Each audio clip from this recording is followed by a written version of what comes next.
Hello everyone.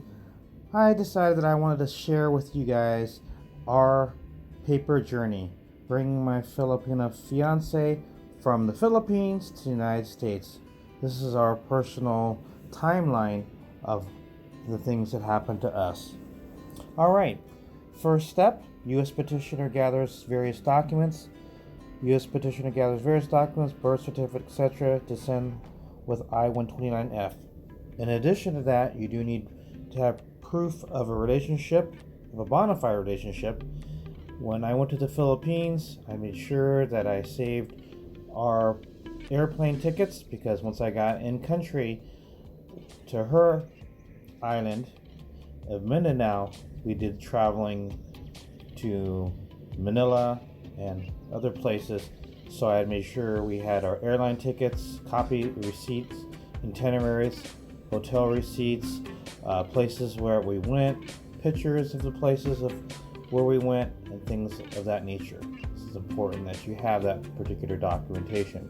It's also important to have pictures of her family, her friends, and places of where you go and things that you do together.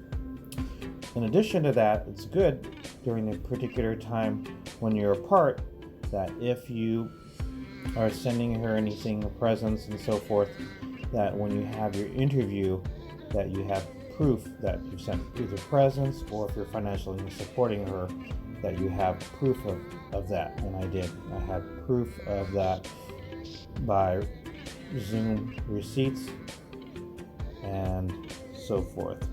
All right. Step 2. I-129F package sent.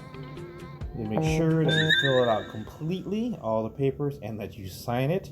And very important part, that you make sure you send the appropriate amount of money via money order so that the government gets it, and then they can start processing your package. And that was October 14, 2011. Then you just wait. I know that you can additionally fill out a piece of paper and that they will notify you via postal mail or now even electronically. But I strongly suggest too, if you're waiting, that you sign up for Visa Journeys as well, and that way you can have an idea when other people are receiving things too. So that part doesn't take that long. They say it takes 2 to 3 weeks, and that was true. October 14th to October 27th. Now here's the second part where you're going to think the government has forgotten about you, and this is a long haul. But once you wait that long particular period, it will speed up. You're waiting for the notice of action 2, and that once you get that means that they have finished processing your paperwork and it has been approved. That happened for us on February 28, 2012. So it's like almost 6 to 8 months. It's a long time. Once that occurs, things pick up really rapidly. You'll be really busy. Okay, step 5. This is 2 weeks after you receive the NOA2, you can contact the NVC to see if they received your approved I-129F. And it gives a phone number. That happened for us on March 9, 2012. Then, once they get that or get your request, it is going to be forwarded to the embassy of your fiance's country. And that happened rather quick, surprisingly. Step 6, it was forwarded March 13th, 2012, so they held on to it for 4 days. Step 7, it arrived March 16th, 2012 in the city of Manila. Things picked up much quicker here. On March 26th, step 8, March 26, 2012, forms and checklists sent to beneficiary. So basically at that time, my fiance received a whole bunch of stuff that she has to do. We had to set up an appointment for her embassy appointment. She had to set up her medical, her shots, and so forth. Step 9, foreign beneficiary completes required forms. She did that the next day. Step 10, completed form sent to the consulate. So she sent that right away up there to Manila. And then, after they receive it, you're given the permission. On step 11, fiancé must attend medical interview prior to review. Now this part's really kind of important here, especially for the Philippines. On April 17th, 2012, my fiancé and her father went from their island of Mindanao all the way up to Manila. It's 3.5 days by boat or an hour and a half by airplane. It was kind of a big deal because, like I said, that I had to get airplane tickets for her father and her, and hotels for them to stay there for a couple days, and made sure that you paid for your processing fee for the medical, and then also later for the embassy interview, if you don't go, that is. So on April 17th, she went there, and that's another case, another story in itself. But it's very important that you find out what all the rules and regulations are for not only the country that she's going to, in this case America, but also the exit requirements that are needed for the Philippines. And a lot of people did not know that there were, and it was quite a shock, and I'll tell you about that in a little bit, or the next video. Step 12, May 18, 2012, U.S. Embassy issues beneficiary with interview date. We had paid our fee, and she went to the interview, and we had a little problem. We had to take care of some issues, and then later, that was, let's see here. Oh, I forgot to mention a very important part for step 11. You must schedule your doctor's appointment or medical examination after her monthly cycle or menstrual cycle, because they will not allow you to have your exam when you're on your menstrual cycle. So you have to have it afterwards. So your lady needs to know, hopefully has a regular period, but she knows when her cycle is, so you can book the medical exam, excuse me. As I mentioned before, we have a problem. We had a 221G. We did not meet the expectations and the requirements, so we needed to get some help. So we had an administration review, a 221G as said, and then we were able to rectify that, and we continued on.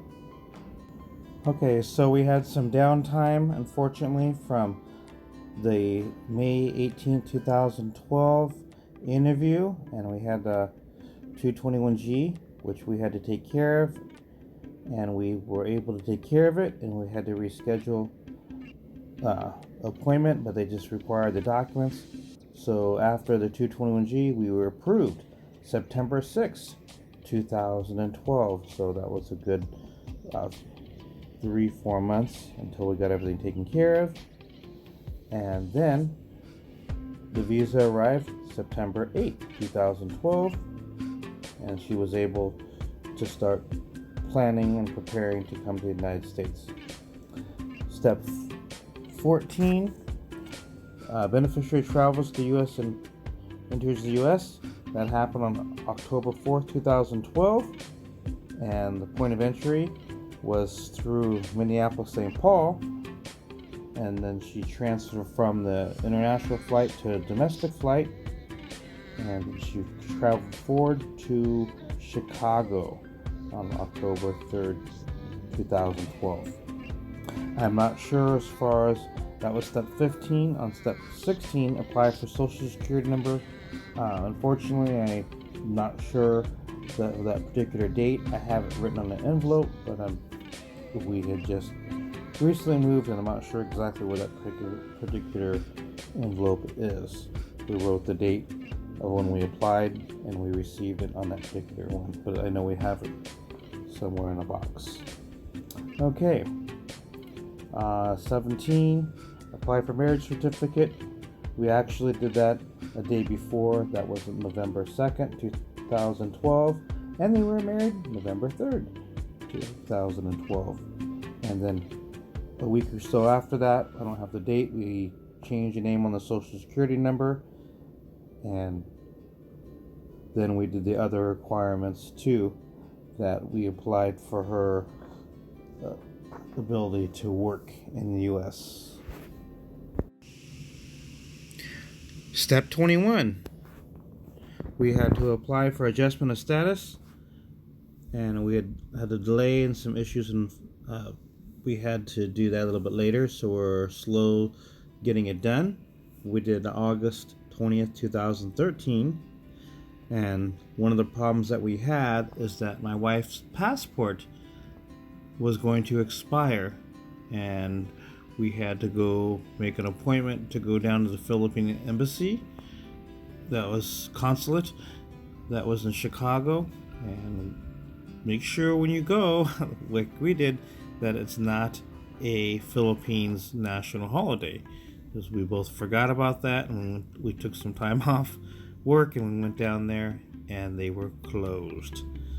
So it's important that you check the website to make sure that they are open, and not just for American holidays, but also Philippine holidays. And we missed that. So we ended up having to go back down there another time to get her her passport renewed. So they took her old passport and they processed it. I guess they took it to the Philippines, and we authorized a new one with the new pictures and everything, and they were able to forward that back, and they were really good to get that taken care of. Okay. Step 22, receive your EAD, and we received that, and it was taken care of. And then we interview appointment for AOS, April 22nd, 2014. It was approved. We had the passport, the Philippines passport, and they were able to stamp it. And she received her green card September 24th, 2014. We were really concerned about how long it was going to take and how many people were waiting for that, but we did end up getting it. It just took a long time, like almost 5 months. All right, well, that's pretty much it. Take care, and if you have any questions, feel free to comment.